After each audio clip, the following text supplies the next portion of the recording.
ఇక నాగర్ కర్నూలు జిల్లా పానగల్ ఎస్ఐ వీరంగం సృష్టించాడు. తన వాహనానికి అడ్డొచ్చాడని ఆగ్రహంతో ఓ బైకర్ పై ఎస్ఐ కళ్యాణ్ విచక్షణ రహితంగా దాడికి పాల్పడ్డాడు.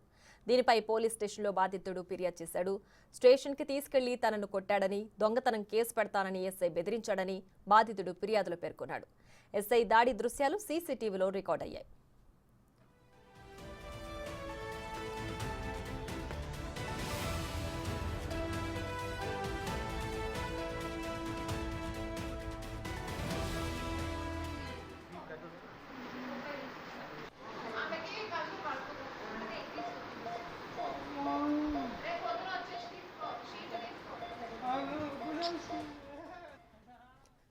బిగ్ టీవీ స్క్రీన్ పై మీరు ఆ విజువల్స్ చూస్తున్నారు. పబ్లిక్ లో నడి రోడ్డుపై బైకర్ ను చితకబాదాడు ఎస్ఐ.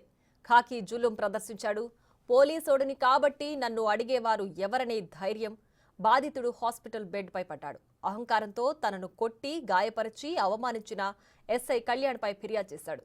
మరొక ఎస్ఐ అలా చేయకుండా చర్యలు తీసుకోవాలని కోరుతున్నాడు బాధితుడు.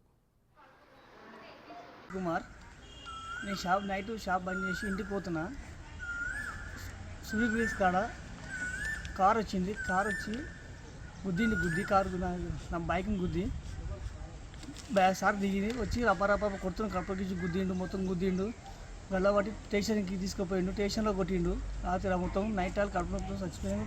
హాస్పిటల్కి పోయి చూపెట్టుకుని నైట్ 1:30కు మొత్తం గవర్నమెంట్ హాస్పిటల్కి పోయి మొత్తం చూపెట్టుకుని చేసిన.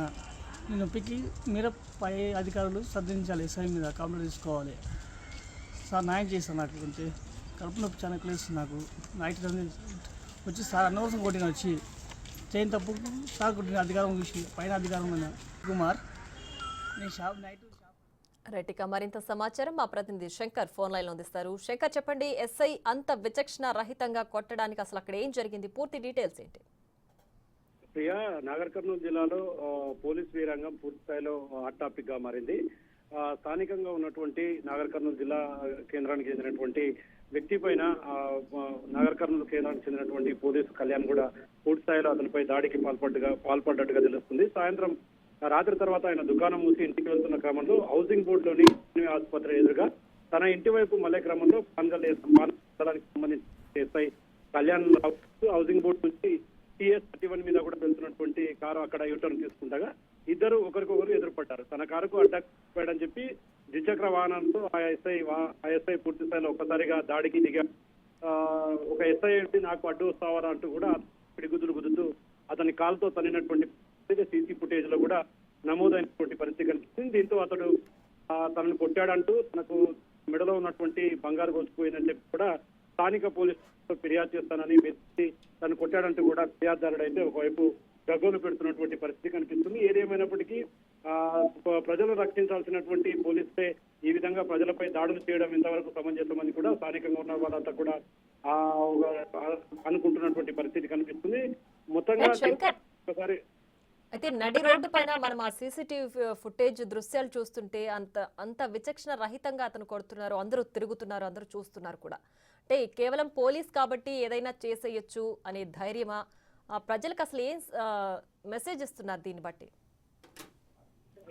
ప్రియా, వాస్తవంగా తెలంగాణ రాష్ట్రం ఏర్పడిన తర్వాత పోలీస్ వ్యవస్థ మీద పూర్తి స్థాయిలో ప్రజలకు ఒక కమిట్మెంట్ ఉండాలంటూ పోలీసులపై విశ్వాసం ఉండేలాగా కూడా ఫ్రెండ్లీ పోలీస్ వ్యవస్థను కూడా అందుబాటులోకి తెచ్చింది. ఈ క్రమంలోనే పోలీసులతో సజావుగా చాలా సందర్భాల్లో కూడా పోలీస్ స్టేషన్లకు వెళ్తే తమకు న్యాయం జరుగుతుందని చెప్పి ఆలోచిస్తూ వస్తున్నారు. ఇలాంటి క్రమంలో ఆయన ఈ విధంగా తన బండికి ఎదురు వచ్చాడు. ఒక ఎస్ఐ వాహనానికి నీ వాహనాన్ని ఎదురు చెప్తావా, నాకే ఎదురు చెప్తావా అంటూ కూడా తనను కొట్టాడంటూ కూడా బాధితులు అయితే చెప్తున్నటువంటి పరిస్థితి అయితే కనిపిస్తుంది.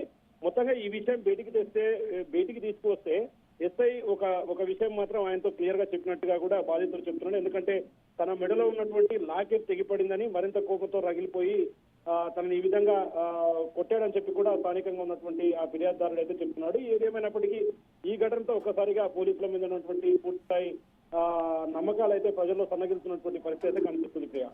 Right Shankar, thanks for the updates.